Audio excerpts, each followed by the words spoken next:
महात्मा बुद्ध ने कहा, अपने जीवन का फैसला खुद करो। जो व्यक्ति अपने जीवन का फैसला खुद करता है उसका जीवन धन्य है।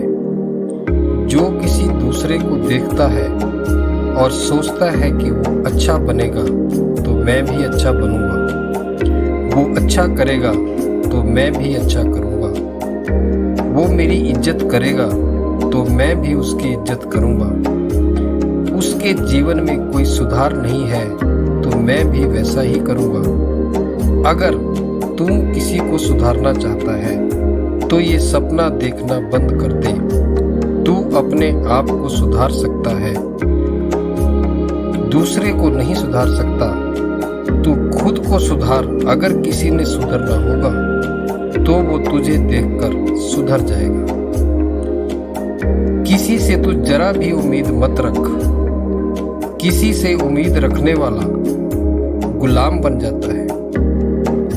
यही सोचते सोचते जीवन बीत जाता है कि अभी उसने तो नशा नहीं छोड़ा, वो नशा छोड़ेगा तो मैं भी छोड़ दूंगा, वो परमात्मा का नाम जपेगा तो मैं भी जपूंगा, वो पिक्चर देखने जाता है तो मैं भी जाऊंगा, पड़ोसी झगड़ा नहीं करेगा तो मैं भी नहीं करूंगा, लोग सत्संग में जाएंगे तो मैं भी जाऊंगा, वो पढ़ेगा तो मैं भी पढ़ूंगा। अरे इंसान, तू ये तो सोच कि जब अंत समय आएगा तो क्या कहेगा कि वो मरेगा तो मैं भी मरूंगा। उस समय तुझसे कुछ नहीं पूछा जाएगा और तेरा कोई विचार नहीं चलेगा। तू किसी की बुराइयों को इकट्ठा क्यों कर रहा है? किसी की बुराइयों का बोझा अपने सिर पर क्यों ले रहा है? अगर तू दूसरे में कुछ देखना चाहता है तो सिर्फ उसकी अच्छाइयों को देख। कोई कितना भी बुरा आदमी क्यों नहीं है, उसमें कोई ना कोई अच्छाई जरूर होती है। मगर हमें दूसरों को देखने की आदत पड़ गई है। कोई विदेश जाता है तो हम भी जाना चाहते हैं। किसी ने गाड़ी ले ली तो हम भी लेना चाहते हैं, चाहे हमें गाड़ी की जरूरत हो या नहीं। हम रुपया पैसा जमा करते हैं तो दूसरे को देख के, क्योंकि उसने भी जमा किया है इसलिए मैं भी करूँगा। और किसी ने त्याग किया तो हम भी त्याग करना चाहते हैं। हम जो भी करते हैं वो दूसरे के कारण करते हैं। आप खुद के कारण क्या करते हो? धार्मिक संस्थानों का भी यही हाल है। एक मंदिर ने कीर्तन शुरू किया तो दूसरा भी शुरू कर देता है। हम शादी भी दूसरों को देखकर करते हैं। पड़ोसी के घर में बच्चे का जन्म हुआ है, हमारे भी होना चाहिए। हम सुखी दुखी भी पदार्थों के कारण होते हैं, दूसरों के कारण होते हैं। अगर किसी से पूछो कि आप सुखी हैं तो कहेगा कि सुखी है। क्यों सुखी है? क्योंकि मेरे पास धन आ गया है, अच्छी पत्नी मिली है, बच्चे भी अच्छे हैं, जमीन भी है, घर भी है और गाड़ी भी है, इसलिए मैं सुखी हूं। वह अपने कारण सुखी नहीं है। सुख का कारण पदार्थ है जो नाशवान है। पदार्थ नाशवान है तो उसका सुख भी पल भर का है, वो भी नाशवान है। जो पदार्थ के साथ ही चला जाएगा, जब तक पदार्थ है तब तक वो सुख लगेगा, जब पदार्थ नहीं रहेगा तो सुख भी नहीं रहेगा। और अगर हम दुखी है वो भी पदार्थों के आने या जाने की वजह से है। पदार्थ चले गए तो हम दुखी हो जाते हैं, अपने कारण हम दुखी भी नहीं है। जब तक हम सुख दुख का कारण किसी और को समझेंगे, किसी और को मानेंगे, तब तक हमारे जीवन में उन्नति नहीं हो सकती। महात्मा बुद्ध के जीवन से सीखो। उन्होंने संन्यास लिया तो किसी से नहीं पूछा, खुद फैसला किया और अपने जीवन को सुधार लिया।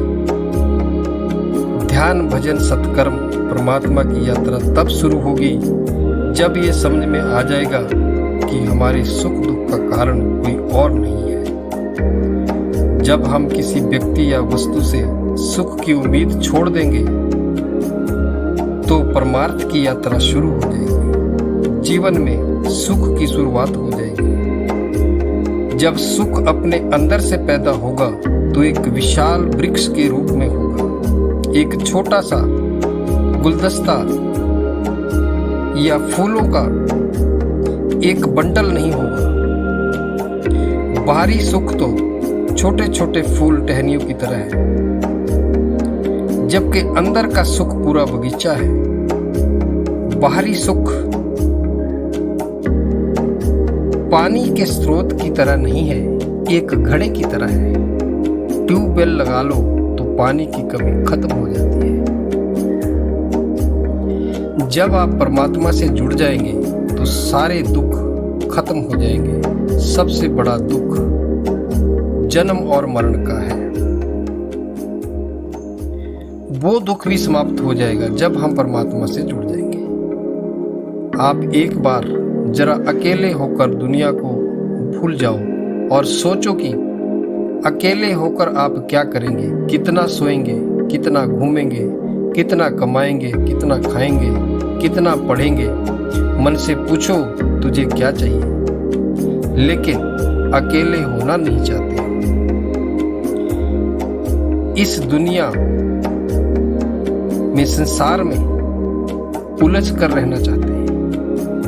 संसार दुखिया है, इसलिए परमात्मा नहीं मिल सकता, क्योंकि दुख हमें नजर नहीं आ रहा है। जिन कारणों से हम दुखी होते हैं, इन्हीं कारणों को हम और अधिक बनाते रहते हैं। परमात्मा उसको मिलता है जिसका वैर खत्म हो गया, किसी से विरोध नहीं, किसी से लड़ाई नहीं और किसी से ईर्ष्या नहीं रखता, जिसका मन सुखी दुखी नहीं होता, जो सुख दुख को मन के भाव मानता है, जिसको किसी भी चीज का भय नहीं है, जिसका मन अमन हो गया, फिर किसी दर्शन की भी जरूरत नहीं है। सुना है परमात्मा प्रकाश है, बस इसी की इच्छा लिए परेशान है।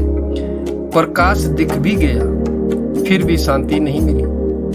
अगर प्रकाश देखने से शांति मिल जाए तो आप सूरज का प्रकाश तो रोज देखते हैं। परमात्मा का दर्शन करना है तो खुद का दर्शन, खुद की खोज करो, तभी सदा का सुख प्राप्त होगा। दूसरे क्या कर रहे हैं ये ना देखो, आपको क्या करना है ये देखो। लोग कहाँ जा रहे हैं आपका विषय नहीं है, आपको कहाँ जाना है इसको जानो।